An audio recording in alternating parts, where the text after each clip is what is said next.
The bluegill already found your worm. It found it in the first 10 seconds. It came in, looked it over, and went to work on it. The problem was never that the fish couldn't find your bait. The problem is what your bait looked like when it got there, and how much of it was hanging in a place your hook could never reach. That's the whole thing, not luck, not a secret spot, not a better rod. A bluegill steals a worm because we handed a worm that's easy to steal. I've watched anglers work bluegill water for a lot of years, and the same three problems show up on almost every bank. Too much worm, too much hardware, and one depth, fished all day, because nobody ever mentioned there were three. So here's what we're building: a worm decision system, a short set of questions you answer at the water, in order, that tell you what to tie on, how much worm to use, where to put it, how deep to hang it, and, this is the part almost nobody has, when to stop adjusting and walk. By the end, you'll have it as a 10-minute routine you can run on any pond in the country. The first fix costs nothing and takes 4 seconds. Do it on your very next cast. Hold your baited hook up and look at it from the side. Find the bend, the curve at the bottom of the hook. If any worm is hanging below that bend, pinch it off. Nothing trailing, nothing dangling. That loose end is a free sample. A bluegill can take the tail, snip it, and back away without the point ever getting near its mouth. You feel a tick, you lift, nothing. That wasn't a shy fish. That was a fish eating the part of your bait you were never going to hook it with. Trim it flush with the bend, and the fish has to commit to the whole thing to get any of it. Same worm, same hook, completely different odds. Now let's build the rig underneath that, and I want to be honest about the money, because this is where beginners get talked into things they don't need. You can put together a bluegill setup for less than the price of one bass crankbait.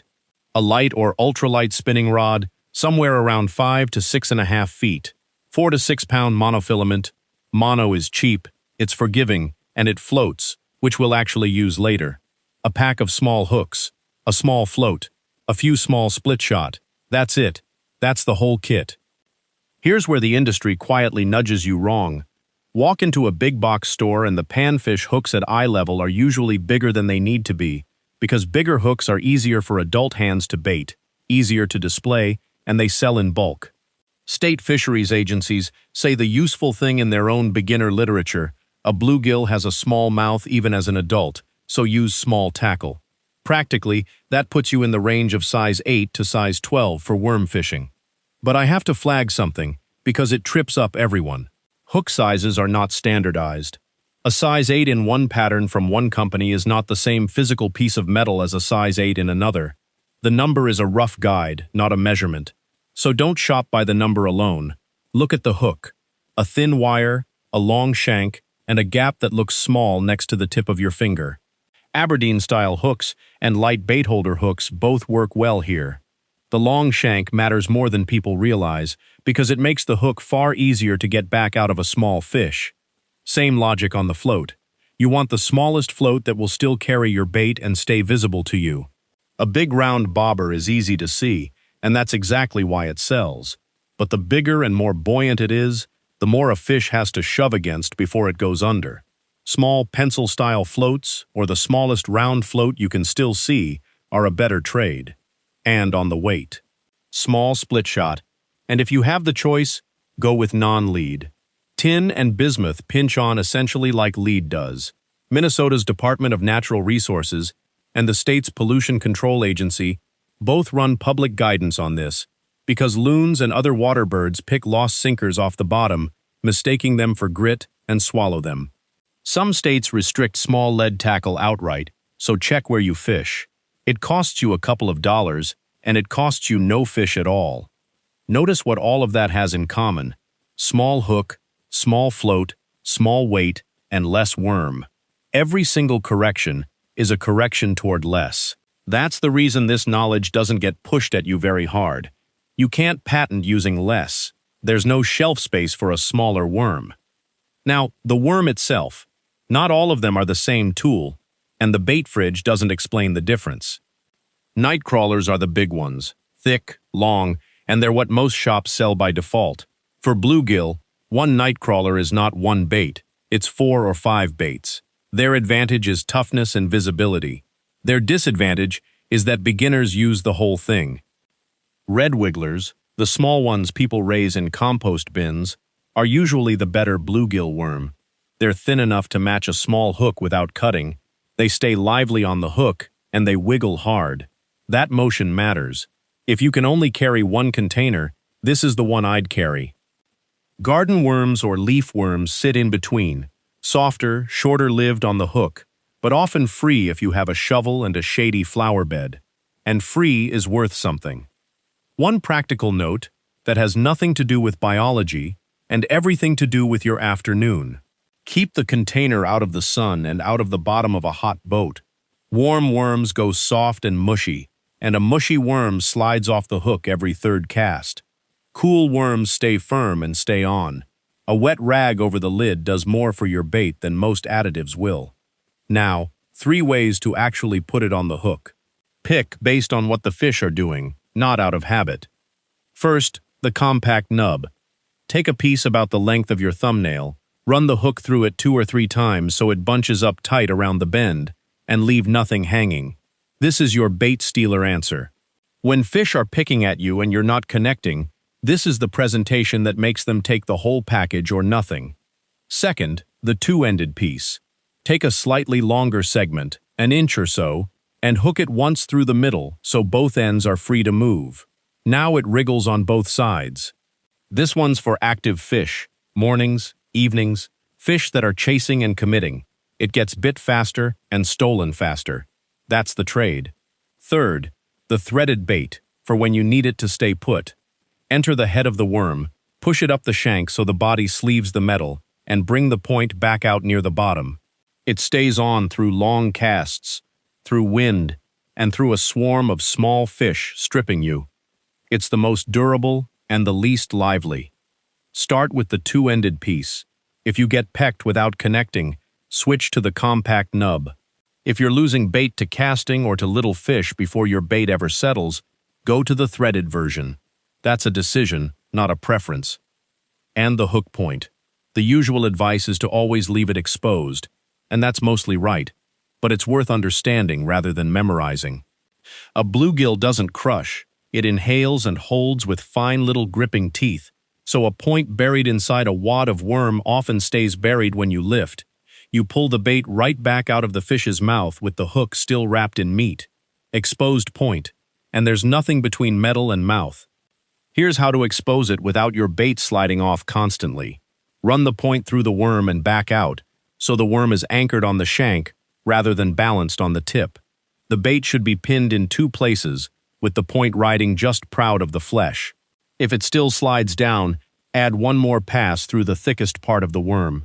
For a nightcrawler, that's the raised band near the head, which is the toughest tissue on the animal. Now, how much worm? This is the question everybody gets wrong in the same direction.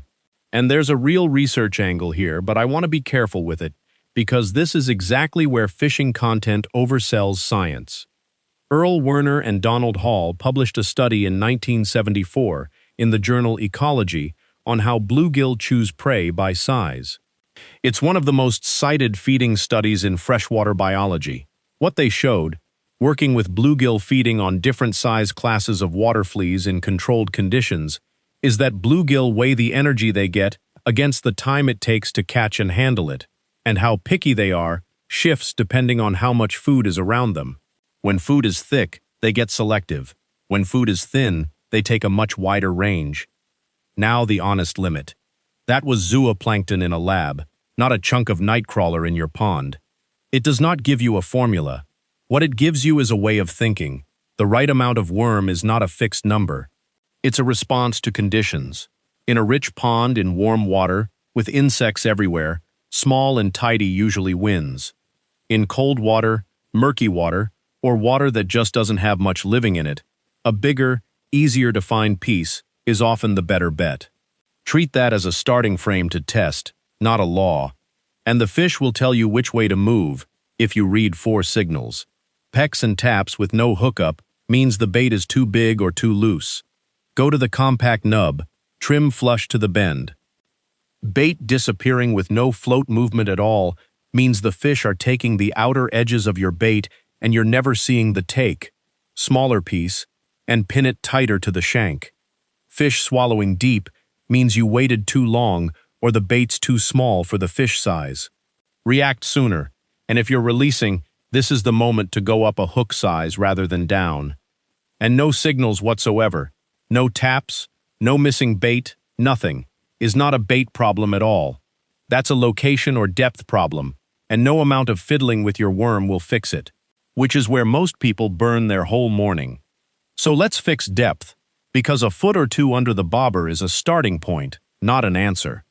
There are 3 layers, and you should check all 3 before you decide a spot is dead.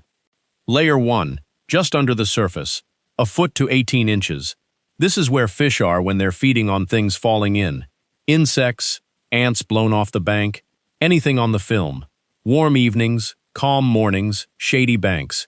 It gets ignored because it feels too shallow to be serious. Layer 2, mid-column, or just above the tops of any weeds you can see. This is the workhorse. If there's vegetation, set your float so the bait rides a few inches above the weed tops. Easy for a fish to spot from below, and it keeps you from fouling every cast. Layer 3, on or near the bottom. And this one gets skipped constantly, because there's a piece of folk advice going around that bluegill only want to feed upward and will ignore anything below them. That's overstated. Bluegill do a great deal of their feeding on and near the bottom. Midge larvae living down in the sediment are a genuine staple of their diet. So learn to fish it. Take your float off entirely, or slide it up high. Put one small split shot about 8 to 12 inches above the hook. Cast out, let it settle, and watch your line where it enters the water. When a fish picks it up, the line twitches or goes slack. That bottom presentation is often the difference between a slow day and a good one, especially in bright sun, in heat, and in cold water. It costs you nothing but the 2 minutes it takes to re-rig. Check all 3, 5 or 6 casts each. Then decide. Now location, and I want to be straight with you about what's actually known here. Werner and Hall published a second study, in 1988, on how bluegill shift habitats as they grow. The finding is that habitat use involves a trade-off. Cover offers protection from predators, open water often offers better feeding, and where a bluegill sits depends on its size and what that trade-off looks like in that particular lake. What that does not mean is that big bluegill are always outside the weeds, and small ones are always inside. Plenty of good weed beds hold big fish, especially when there's food in them, shade, decent oxygen, and easy escape routes. Any lake is its own case. What it does mean is this: stop fishing one zone, fish 3. Zone 1 is inside the cover. Weed pockets, under a dock, against brush, along a laydown. Zone 2 is the edge, the outside line of the weeds, the shaded lip of the dock, the last branch of the laydown. This is the highest percentage water on most ponds, and it's where I'd start. Zone 3 is what's just beyond it. The open water outside the edge, the first depth change, the slope where the bottom falls away, a lone rock or stump out by itself. Work them with a fan pattern. Cast slightly left, then straight, then slightly right, then repeat the fan a few steps farther out. If a lane produces, run that lane again immediately. Bluegill group up, and moving 3 feet can turn a bite off. If you've fanned all 3 zones across all 3 depths and gotten nothing at all, that spot is done. Walk. Don't spend 40 minutes proving an empty bank is empty. Wind is worth a moment too, because most people run from it. A steady breeze pushes surface food toward the downwind bank, and fish often follow it in. That bank is frequently the best bank on the pond, and it's usually the emptiest of anglers. But wind has limits, and I don't want to sell you the version without them. If the chop is so heavy you can't see or control your float, you're not fishing, you're guessing. If the wind has been driving cold water into that bank, the fish may have left it. And if your rig is skating across the surface faster than anything natural would drift, add a slightly heavier shot to hold it down, or move to the calmer corner. A gentle breeze is a gift. A gale is just weather. Now the float itself, because there are 6 things it can tell you, and most people only watch for 1. The twitch, small, quick, repeated, Something is picking at the bait, usually small fish or a fish working your loose end. The tilt, the float leans over and stands back up. Something moved the bait sideways without pulling down. The slide, the float travels across the surface without going under. That's a fish that has your bait and is leaving with it. That's a real bite, and it's one of the surest ones there is. The partial dip, down halfway and back up. A fish took it and let go. Usually resistance or too much bait. The full submerge, down and stays down, the one everyone waits for. And the lift, the float rises slightly and lays over flat on the surface. That is a fish that has picked your bait up off the bottom and taken the weight off your shot. It is a dead certain bite, and almost nobody strikes it, because it looks like nothing. Strike the slide, the full submerge, and the lift with confidence. On the twitch and the tilt, wait a beat. Those are usually a fish still working on it. The hook set is a firm, smooth lift, not a swing. Raise the rod until the line comes tight and you feel weight. Then keep lifting and start reeling. A hard snap on light line with a small hook pulls the bait out of the fish's mouth more often than it drives the point home. Timing splits two ways. If the float goes down hard and moves off, set immediately. If it's dipping and lifting, give it one extra count. You're waiting for the fish to take the whole thing instead of the edge of it. Now here's the moment that decides whether you go home satisfied. You're catching fish, steadily. And every one of them is the size of your palm. This is the point where most people either quit or accept it. Don't do either. There is a ladder out of it, and every rung is free. First rung. Go past them. Small bluegill sit closest to the bank and closest to cover. Cast beyond the school you're catching from, another 10 or 15 feet out, or to the far edge of the same structure. Second rung. Go deeper. Drop your bait toward the bottom in the same area. Larger fish in a group frequently hold under the smaller ones. Third rung. Find the edge of something. The first drop-off, the lip where the shallow flat falls away, the outside line of the weeds, not the middle of the weeds, the seam. Fourth rung. Find a second piece of structure that nobody fishes. A single stump out from the bank, a rock pile, a culvert, a shaded corner that requires a walk. Fifth rung. Change what you're offering. A slightly larger, tougher piece of worm on a slightly larger hook filters out some of the small ones. Not all of them, but it thins the traffic. Sixth rung. Be quiet about it. Step back from the water's edge, keep your shadow off the surface, and cast farther. In clear, shallow water, an angler standing on the lip of the bank is visible. Work those in order. And here's the part I'd like you to hold on to. Not every pond has big bluegill in it. Some waters are genuinely stunted, and no technique fixes that. If you run the whole ladder on 3 separate trips and the ceiling doesn't move, the honest answer is that the fish aren't there, and the next move is a different body of water, not a different lure. Let me give you the troubleshooting ladder as one clean sequence, because this is what you'll actually use standing on the bank. One symptom, one first change. No bites at all. No signs. Change depth first. Not bait. Depth. Still nothing after all 3 depths. Change location, not tackle. Getting pecks. No hookups. Go to the compact nub, trimmed flush to the bend. Bait vanishing with no float movement, smaller piece, pinned tighter, and check that your point is exposed.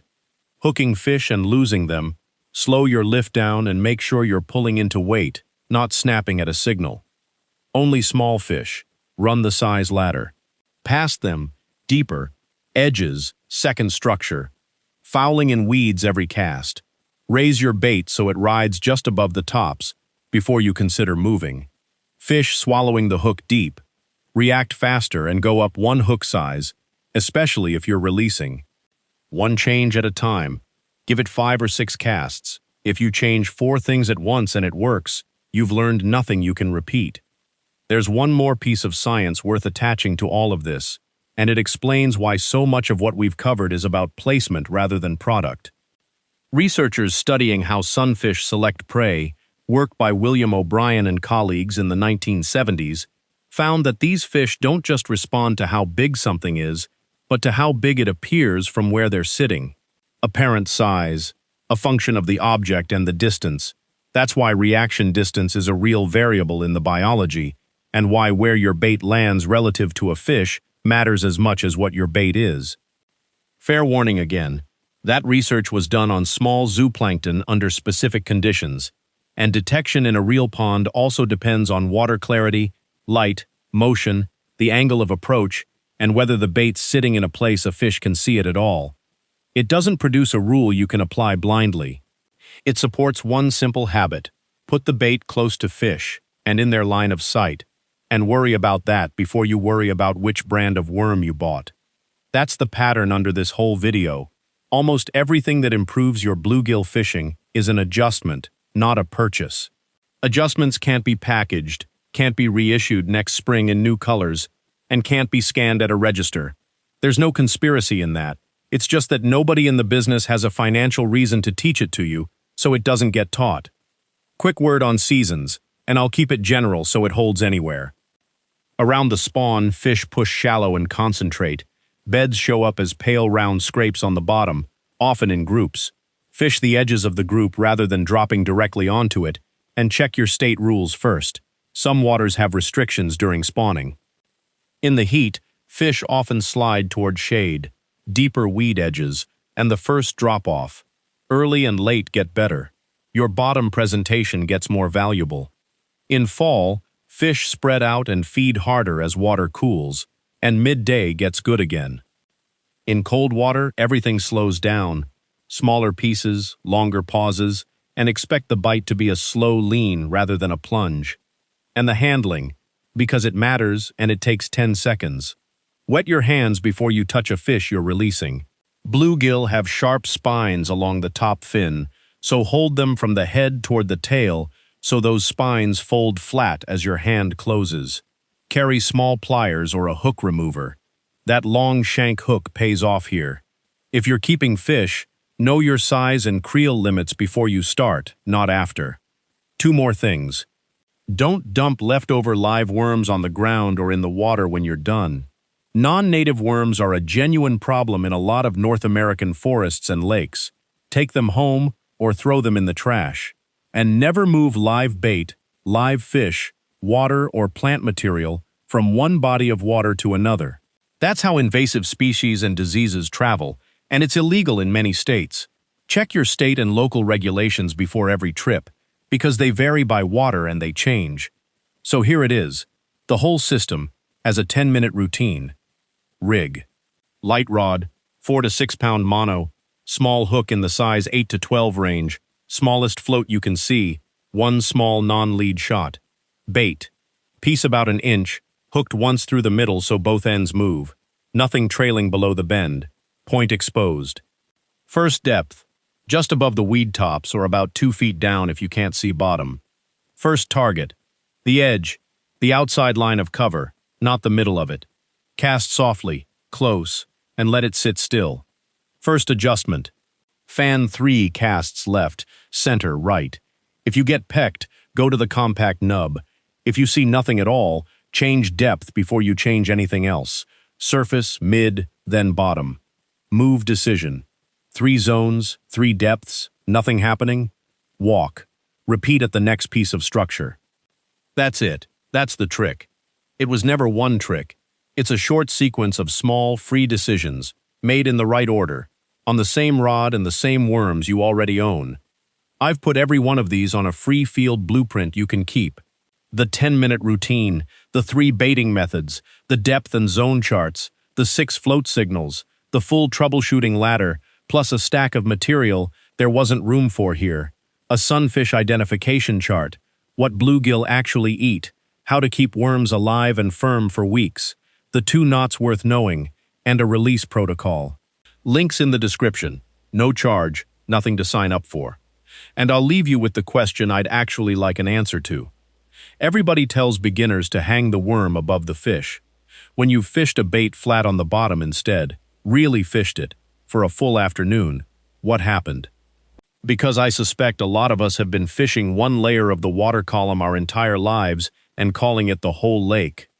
Subscribe to Forbidden Lures if you want the version of this the tackle aisle has no reason to hand you. and keep your lines tight.